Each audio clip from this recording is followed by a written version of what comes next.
Market యార్డ్లల్లో ధాన్యం ఖరాబ్ అవుతుందని ఆందోళన చెందుతుండ్రు రైతులు. పంటను తరలించేందుకు లారీలు కూడా దొరుకుతలేవంటుండ్రు.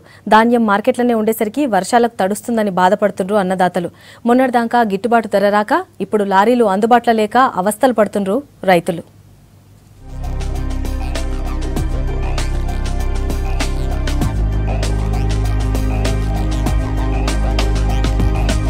రైతులకు అన్నింట్లా కష్టాలే. పంట వేసిన కాడ నుంచి మొదలు పెడితే పంట అమ్ముకునే దాకా తిప్పలే.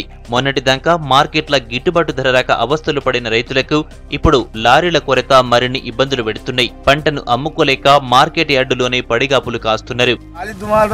బాగా కవలరెత్త కూడా కొట్టుకుపోతున్నాయి. లారీలు చక్కగా అత్తలేవు, లోన్లు పడతలేవు. బాగా ఇబ్బంది బాగా అవుతుంది మాకు రైతులకు. పెద్ద గోస అవుతుంది. తిండి లేదు, తికానా లేదు ఇప్పుడు.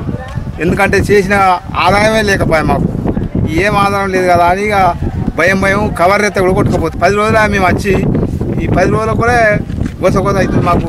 లారీలు అత్తలేవు సార్. ఎందుకాలు ఇయ్యాలి ఆగు, రేపు ఆగు, లారీలు వస్తాయి, ఆగు పెద్దాం ఆగు అంటున్నారు. రాజన్న సిరిసిల్ల జిల్లాల పంట తరలింపు రైతులకు ఇబ్బందిగా మారింది. సరిపోను లారీలు లేకపోవడంతో ధాన్యం మొత్తం మార్కెట్లోనే నిండిపోయింది. ఈ కాంట్రాక్టు మొత్తం ఒకరికి ఇవ్వడంతో కొద్ది వాహనాలతోనే ట్రాన్స్పోర్ట్ చేస్తున్నారు.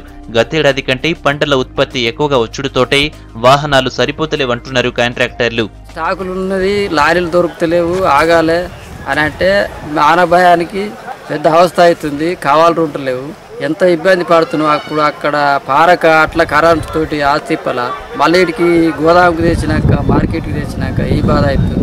ఈ జిల్లాలో కూడా పల్లెటూరు కన్నా అడివి అయిపోతుంది. రైతుల మీద శ్రద్ధ లేదు. మేము అప్పులు తెచ్చి పెడితే మాకేం ఆధారం ఉన్నది, ఏమి గిట్టుబాటు లేదు.